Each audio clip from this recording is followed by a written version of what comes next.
지난 주일 제가 말씀드린 건 성령의 은사에 대한 부분 가운데 오늘날 가장 크게 오해가 되어 있고 또 잘못 행해지고 있는 방언에 대한 부분을 말씀드렸습니다. 많은 그리스도인들이 성령에 대한 이해가 부족하기 때문에 그러한 부족함이 오늘날 많은 교회에 잘못된 방언의 은사가 이제 흥행하고 있습니다. 우리가 하나님께서 성경을 통해서 사도행전 2장을 통해서 보면 수많은 외국인들에게 복음을 전해야 될 필요가 있을 때에 방언의 은사를 주셨어요. 그래서 이 방언은 외국어라고 말씀드렸습니다. 그래서 성경에서 하나님께서 복음이 전해지는 현장에서 필요할 때에 외국어를 통역할 수 있는, 또 외국어를 이해할 수 있는 방언의 은사를 주시는데, 근데 고린도전서 14장에 보니까 또 다른 방언이 있어요. 방언이라고 얘기를 하지만 이 부분은 실제적으로 얘기하면 알아들을 수 없는 지절거리는 소리입니다. 뜻이 없는 소리입니다. 여러분, 고린도전서 14장에 나타난 알아들을 수 없는 지절거리는 소리, 뜻이 없는 소리, 이것은 방언이 아니고 사도 바울은 고린도 교회에 일어나는 그 현상에 대해서 매우 조심하면서 권면하고 있어요. 그래서 교회에서는 절대로 통역이 없는 그러한 방언을 하지 마라. 그리고 특별히 그러한 지절거리는 소리에 대해서 사도 바울은 뭐라고 그래요? 알아들을 수 없는 그러한 소리로 교인들이 모여서 지절거리고 있으면 사람들이 보면서 다 미쳤다고 하지 않을 것이냐, 그렇게까지 강조를 합니다. 그래서 여러분, 고린도전서 14장 23절에 그러므로 온 교회가 함께 모여 다 방언으로 말하면, 이 얘기는 지금 알아들을 수 없는 말로 막 지절거리는 그 소리를 하는 것을 보면 무식한 자들이나 믿지 아니하는 자들이 와서 너희를 미쳤다 하지 아니하겠느냐. 그래서 교회에서 방언을 할 때에는 특별히 순서를 통해서 통역을 꼭 해야 될 것이고, 그러한 통역을 할 수 없는 방언을 할 때에는 절대로 교회에서는 하지 말고 어떻게 하라고요? 잠잠하라고 그랬어요. 그런데 오늘날 많은 교회들이 알아들을 수 없는, 뜻이 없는 소리, 지절거리는 소리를 하면서 그것이 하나님의 영께서 주신 선물인 것처럼 방언이라고 막 하고 있는데, 여러분, 이것은 절대로 하나님께서 성경을 통해서 얘기한 방언이 아닙니다. 성령 하나님께서 우리들에게 은사로 주시는 방언의 은사는 절대로 알아들을 수 없는 소리, 지절거리는 소리가 아니라 외국어입니다. 통역을 할 수 있는 외국어입니다. 그래서 여러분, 방언의 은사를 주시는 이유는 뭐 때문에 주시는 거예요? 예수 그리스도의 복음을 전해야 되는 상황에 처했을 때에, 내가 저분에게 예수 그리스도의 복음을 전해야 되는데 내가 저분의 언어를 몰라요. 근데 그러한 상황에서 하나님께서 제자들을 통해서 각 천하 각국에서 온 사람들에게 그들의 언어로 얘기했지만, 각 천하 각국에서 온 사람들이 다 자기 자신의 언어로 알아들으면서 저 사람들이 다 갈릴리 사람들이 아니냐, 그런데 어찌해서 우리가 우리나라 말로 명쾌하게 알아듣게 되느냐. 그게 바로 성령의 은사이고 방언의 은사입니다. 오늘날 교회에서 뜻이 없는 소리, 지절거리는 소리, 이런 것은 여러분 절대로 방언의 은사가 아닙니다. 그리고 고린도전서 14장에 나타난 고린도 교회에 그러한 현상들이 있는 것에 대해서 사도 바울은 매우 심각하게 권면하고 있고, 절대로 교회 안에서는 단체로 그러한 지절거리는 걸 하지 말고 정 그렇게 해야 된다면 그것은 잠잠하고 개인적으로 하라 그렇게 얘기하고 있어요. 자, 오늘은 이제 여러분 성령에 대한 이해 가운데서 두 번째로 성령 하나님의 임재하심에 대해서 좀 말씀드리겠습니다. 성령 하나님이 임재하신다고 하는 것은 우리와 함께 거하신다고 하는 거예요. 그래서 성령 하나님께서 어떻게 우리와 함께 거하시는가, 이 부분에 대한 명확한 이해, 이 부분은 마지막 시대에 사는 강신술의 위험과 그러한 각종 이방신들의 그 엑스타시의 경험, 황홀경의 경험, 이런 것과 구분돼서 우리가 거짓 영의 역사함에 빠지지 않을 수 있는 매우 중요한 부분들이기 때문에 여러분들이 이 부분에 대한 분명한 말씀의 진리에 서게 되기를 바라겠습니다. 우선 성령의 임재하심에 대해서 보면 여러분 이 성경에는 세 가지 부분으로 말씀해 주시고 있어요. 성령의 임재하심에 대해서 첫째는 성령의 외재하심이라고 하는 표현을 써요. 이건 신학적인 표현입니다. 외주. 그래서 외주라고 하는 것은 성령 하나님께서 사람들의 마음 밖에 거하신다 이거예요. 성령 하나님께서 사람들의 마음 밖에 거하시는 상태에 있는 사람들은 어떠한 사람들일까요?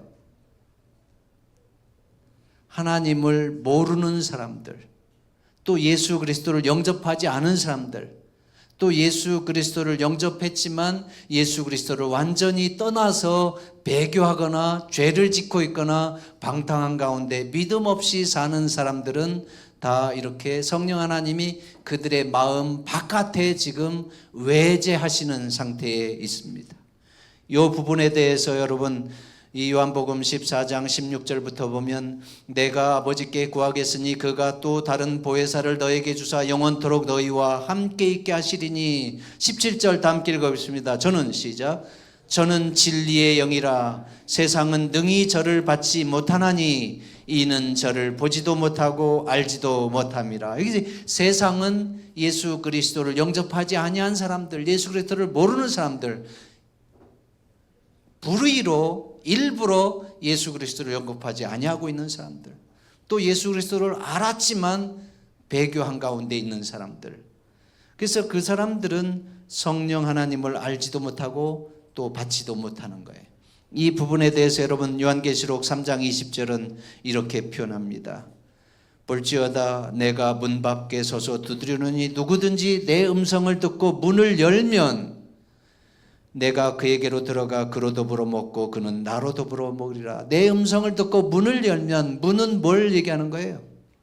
내 마음의 문을 얘기해요.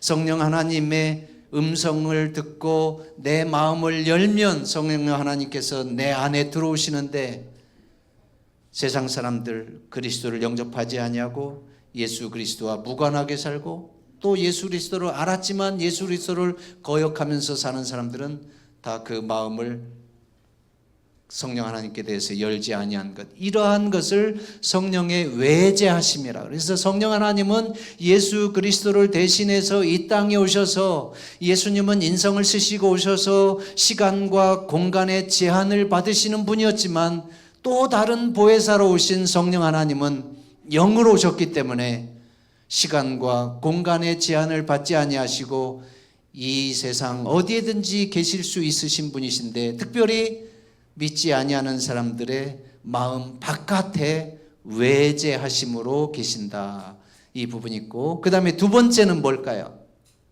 외재하심이 있으면 내재하심도 있겠죠. 그래서 두 번째는 성령의 내재하심입니다. 내주하심입니다. 이 부분을 사람들의 마음속에 계시는 상태다, 이렇게 표현합니다. 사람들의 마음 안에 거하시는 성령 하나님을 내재하시는 하나님, 내주하시는 하나님, 이렇게 표현합니다. 그래서 여러분 이 요한복음 14장 17절 아까 거기에도 보면 17절 후반 부분에 하나님을 모르는 사람들은 당연히 외재하는데, 저는 너희와 함께 그러나 너희는 저를 안 하니 저는 너희와 함께 거하시며 또 너희 속에 계시겠습니다. 그러나 너희는 저를 안 하니. 너희는 누구예요? 성령의 약속하심을 받은 예수님의 제자들입니다. 예수님의 제자들은 성령에 대해서 알고 있고 그들에게는 바로 그들의 마음속에 함께 계시겠다 이렇게 말씀하고 있어요. 자, 여러분, 그러면 성경에 보면 일반적으로 성령 하나님께서 사람들의 마음속에 거하시기 시작하시는 것은 언제부터일까요? 사람들의 마음속에 성령 하나님이 내재하시고 내주하시는 것은 언제부터 그렇게 할 수 있을까요? 누구든지 마음을 두드릴 때 그 마음문을 열면 이 부분을 성경은 침례라고 표현하고 있습니다. 여러분, 베드로가 가로되 너희가 회개하여 각각 예수 그리스도 이름으로 침례를 받고 죄 사함을 받으라. 그리하면 뭐를 선물로 받아요? 성령을 선물로 받아요. 그래서 우리가 예수 그리스도를 개인의 구주로 영접할 때에 성령 하나님이 우리의 마음 가운데 내주하시고 내재하시는 하나님이신 것을 우리는 알게 됩니다. 그래서 이러한 부분과 관계돼서 예수 그리스도를 섬기는 사람들의 마음을, 몸을 뭐라고 그래요? 성전이라고 그래요. 하나님의 영이 거하는 성전이라고 그래요. 여러분, 이것은 건물의 성전이에요.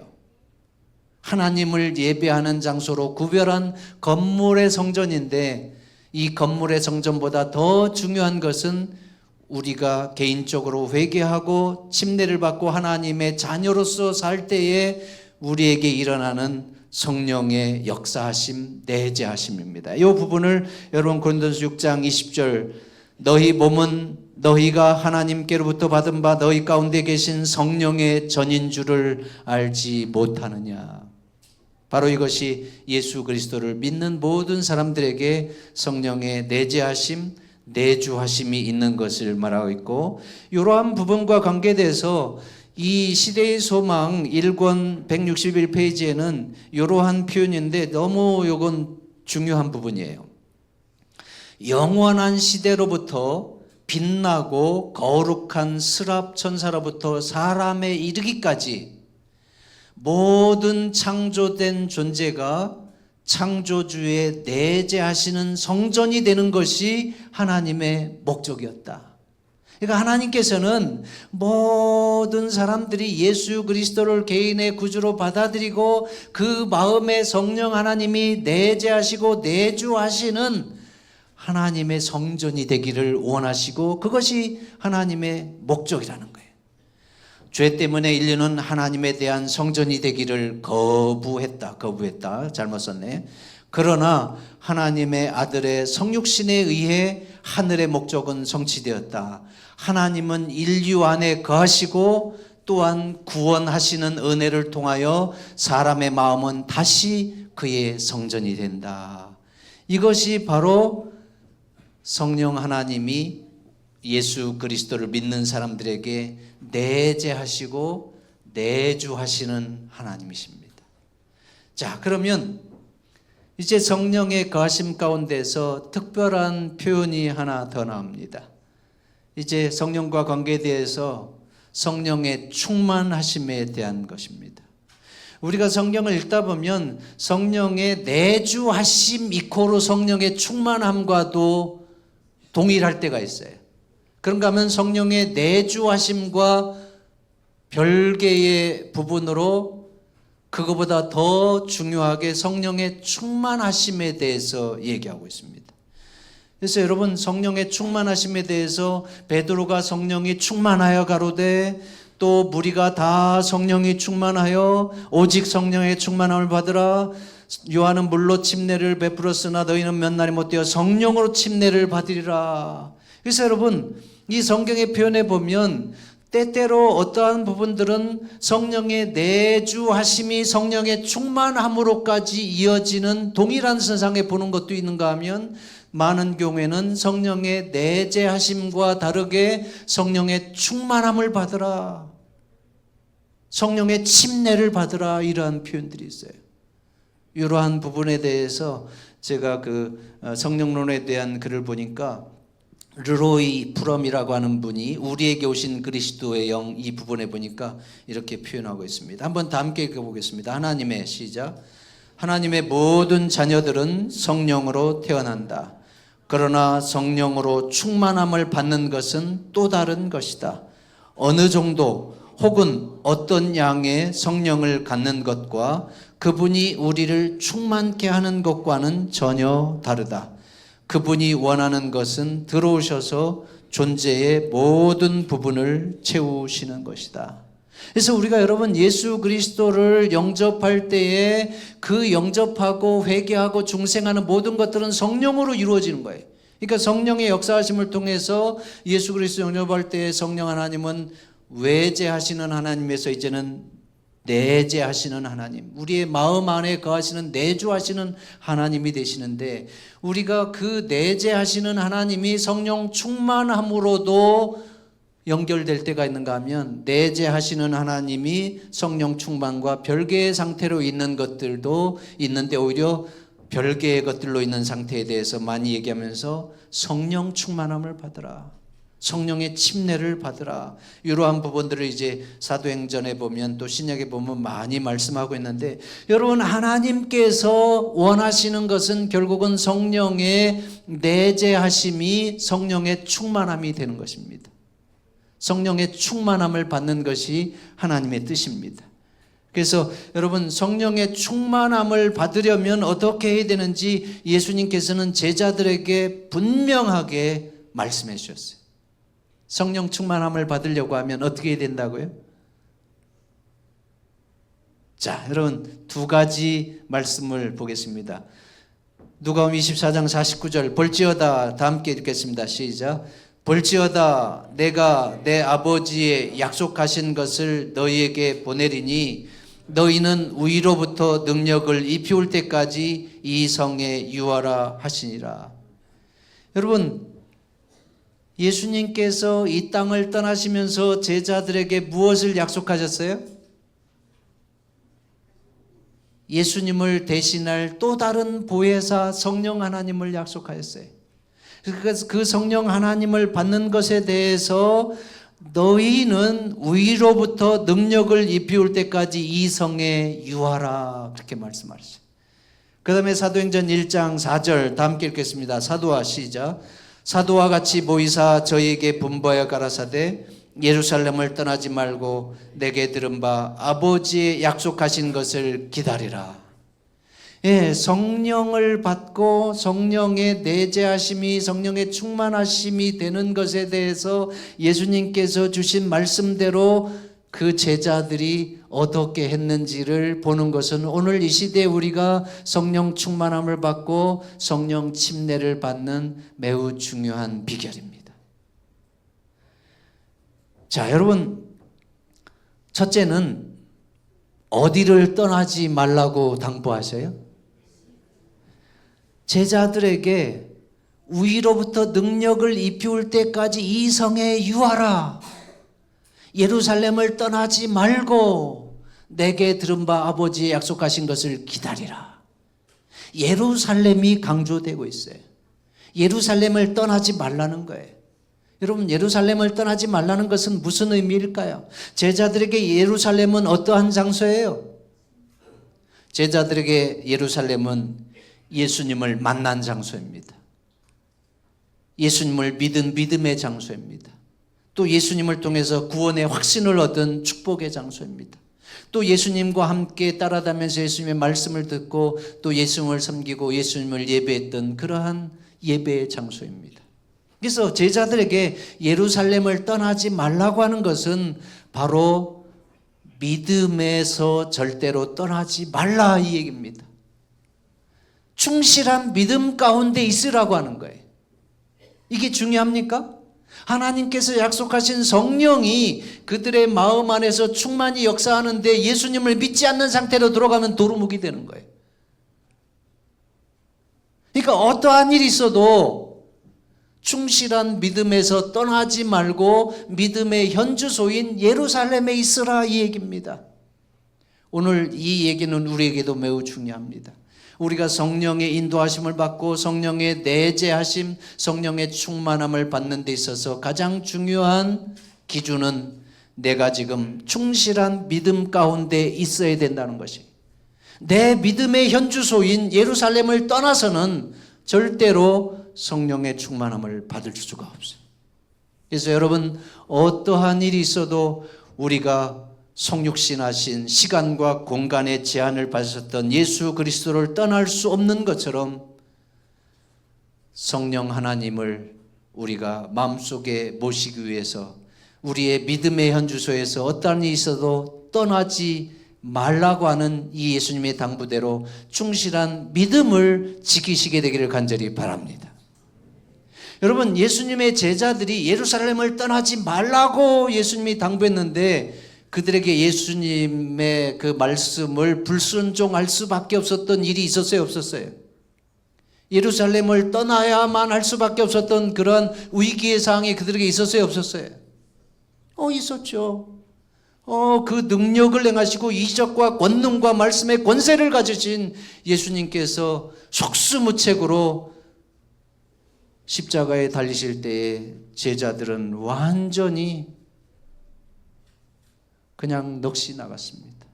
완전히 시르이와 좌절에 빠져서 이제 과거로 돌아갈 수밖에 없는, 먹고 사는 것을 위해서 나 고기 잡으러 가야 되겠다, 나도 갈게, 그래서 예수님을 다 떠날 수밖에 없었던 그런 위기의 순간에 그들이 있었어요.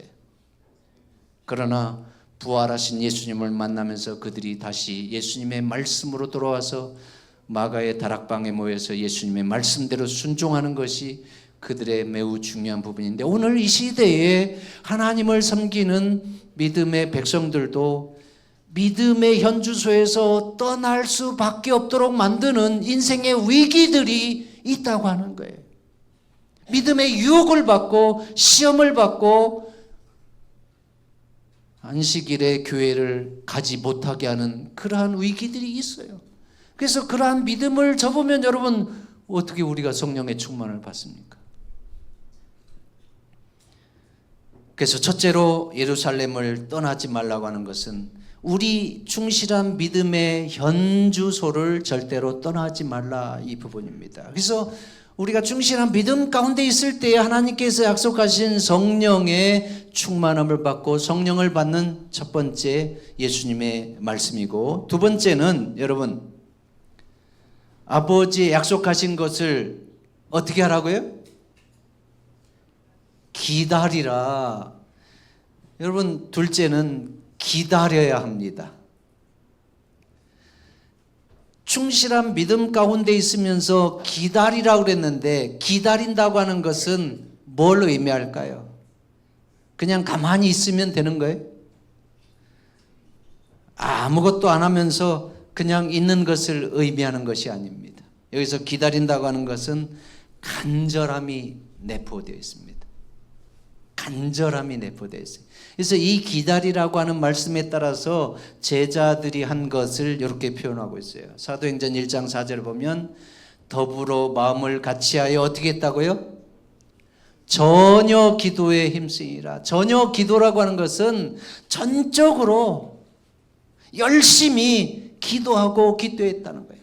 이렇게 마가의 다락방에서 그들이 모여서 한 것은 결국은 열심을 다해서 하나님의 말씀대로 기다리면서 기도하고 기도한 것입니다.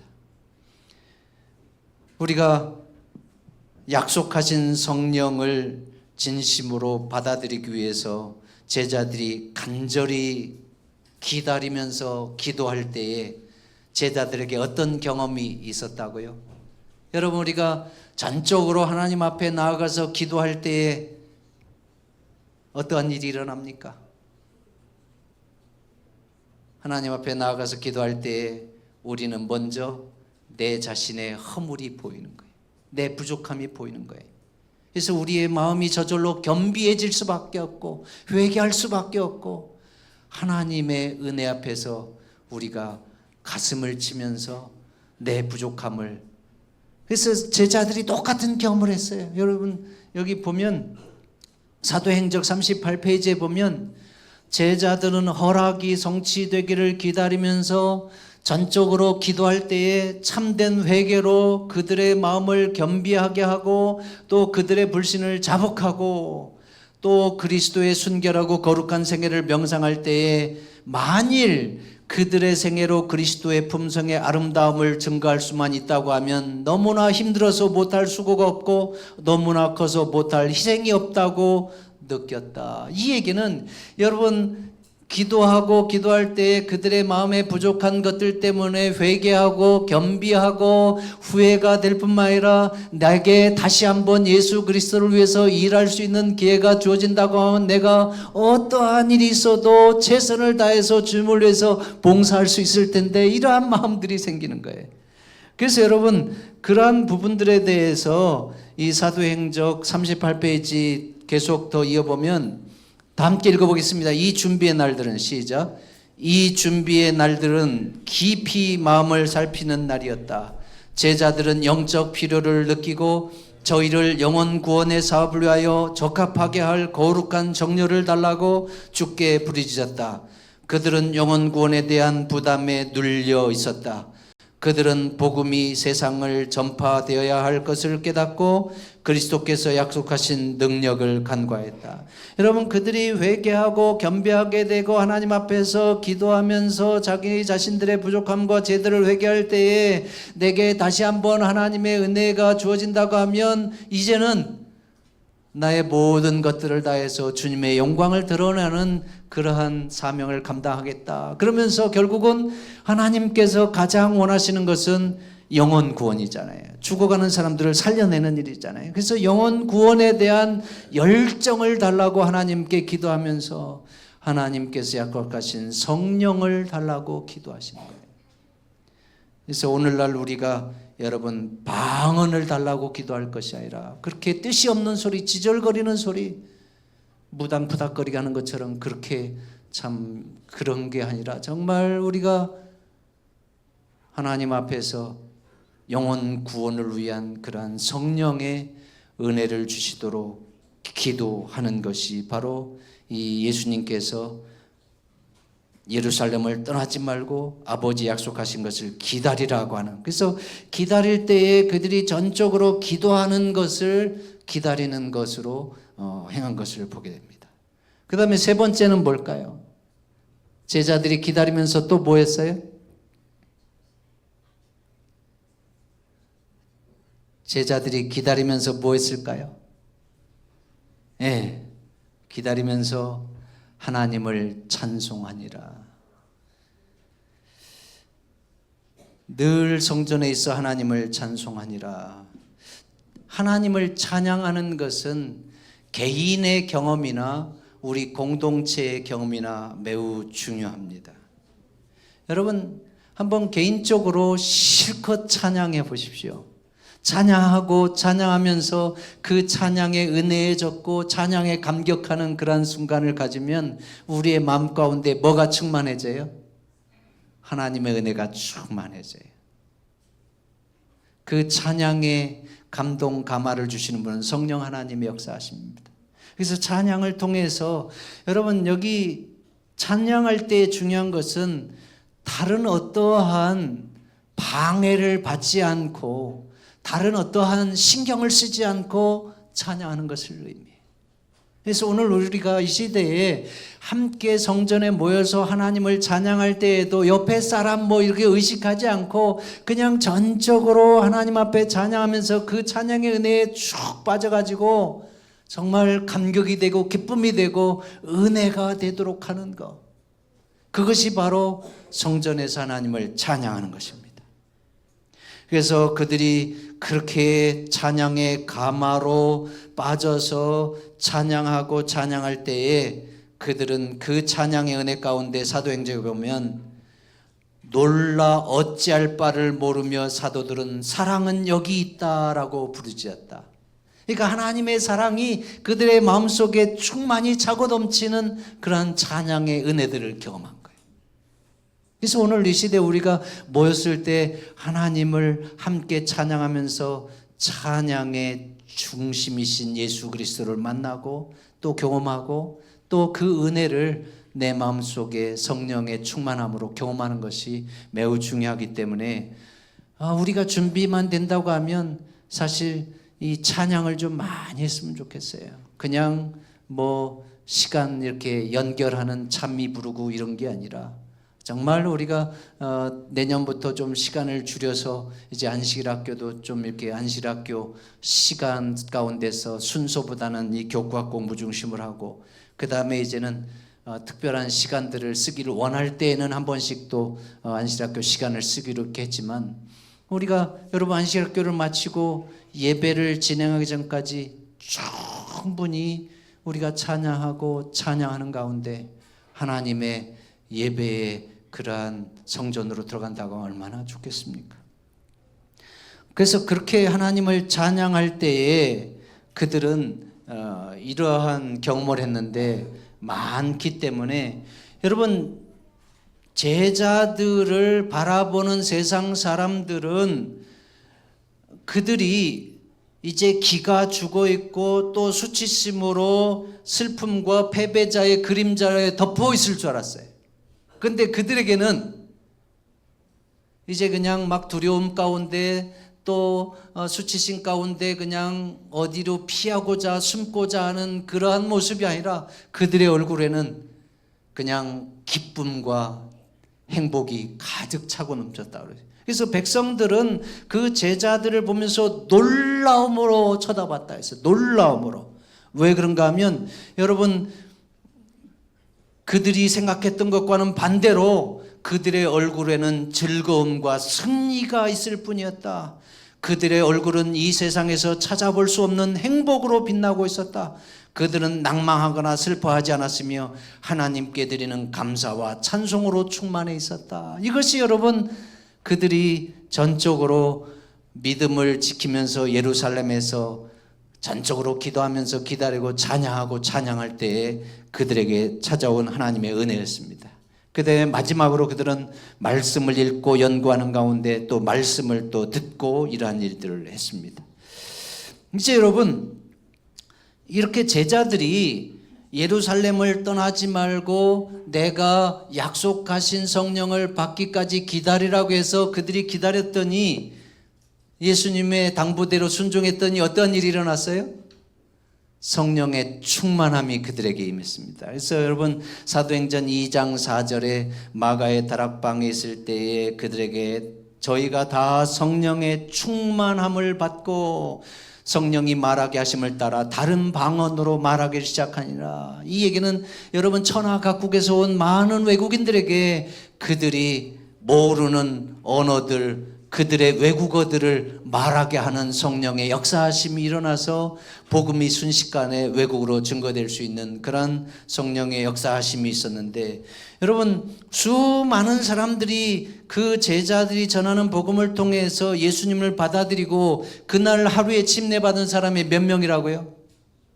3,000명의 무수한 사람들이 침례를 받고 그들이 다 성령의 내재하심을 경험하게 됩니다.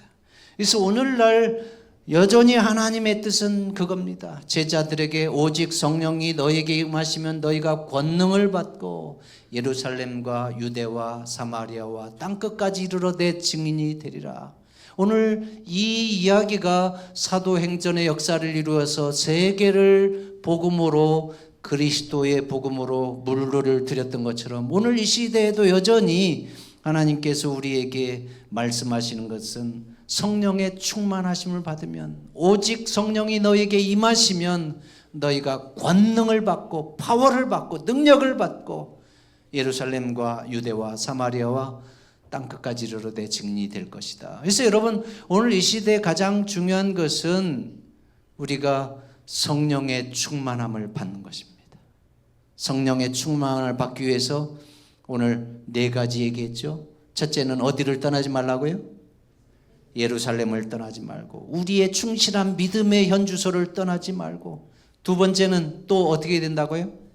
기다려야 된다 그랬어요. 근데 기다리는 것은 그냥 넋을 놓고 가만히 있는 것이 아니라 전적으로 기도하는 간절함이 들어가 있는 기도 있고 또 그러한 기도하는 가운데 제자들이 어떻게 했어요? 하나님을 찬양하고 찬양을 통해서 감격하고 기뻐하고 성령의 은혜가 충만케 됩니다. 그리고 말씀을 읽고 말씀을 연구하고 말씀을 듣고 그러한 과정들을 통해서 그들이 성령의 충만함이 일어났을 때에 복음이 천하각국으로 번지게 되고 놀라운 하나님의 역사들이 일어나게 되고 그래서 여러분 이 마지막 부분인데 이 제자들이 성령의 충만함을 받기 전에는 시리와 좌절에 빠지고 또 정말 예수 그리스도께서 도수장에 끌려가는 어린 양처럼 당하는 그러한 모습을 보면서 그들도 다 그렇게 패배자가 됐고 시리에 빠졌어요. 근데 베드로 같은 경우는 특별히 더 그랬잖아요. 예수님께서 너희가 다 나를 버릴 것이다 말하니까 베드로가 뭐라 그래? 여기 이인경이 버리고 또 우리 다 버릴지라도 나는 절대로 주님을 버리지 않겠습니다. 그렇게 호언장담했던 베드로가 어떻게 했어요? 3번씩이나 부인하고 정말 째째한 모습을 보였잖아요. 근데 이렇게 성령 충만함을 받고 난 이후에 베드로는 어떤 베드로가 됐어요? 이제는 담대하고 당당하고 그리스도를 위해서 죽으면 죽으리라고 하는 진짜 예수 그리스도의 사람이 됐어요. 그래서 이제는 사도들이 예수 그리스도를 증거할 때에 또 공회 회원과 이 군사들이 베드로와 요한을 데려가서 감옥에 가두면서 더 이상 그리스도를 전하지 말라고 겁박하고 위협할 때에 베드로와 요한이 뭐라 그래요? 특별히 베드로가 뭐라 그래요? 하나님 앞에서 너희 말 듣는 것이 하나님의 말씀 듣는 것보다 옳은가 판단하라. 우리는 보고 들은 것을 말하지 아니할 수 없다. 오늘 우리 모두에게도 여전히 하나님께서 원하시는 것은 성령의 충만하심입니다. 성령의 외제하심이 아니고 성령의 내주하심, 내재하심, 성령의 충만함을 통해서 여러분들을 통해서 하나님께서 놀라운 복음의 역사들을 이룰 수 있도록 하나님의 은혜가 우리 모두에게 함께하길 바라면서 말씀을 줄이겠습니다.